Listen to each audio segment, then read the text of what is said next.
everyone! My name is Mitch Manuel Macapobre. In case ya inyo na kong nakalimtan. Charot. So, sa mga nakalimot or sa mga wala lang dyan siguro nakailan ako. Because hello, I'm just nobody raman po, diba? Char. Bitaw, ako dito si Hey, what's up mga Meg?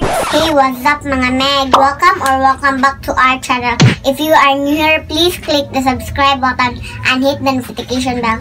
Katong si magmumukbang na naman tayo. So for today's video, magmumukbang na naman tayo! And of course, ang shoutout kay Idol Rafi Tolfo. Pwede ba tawagon sa tikag Angkol or Idol Angkol? For short, Dukol.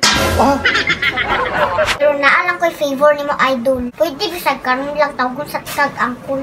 Or mas laiso paminaw. Kuan na lang, Angkol Idol. Pwede ba?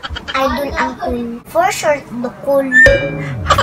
So, nag-start ko atog mga yaw-yaw vlogs, mukbang-mukbang, gifts or package unboxing, family or daily vlogs. But ang pinaka-viral videos na ko is ang akong mga shoutout.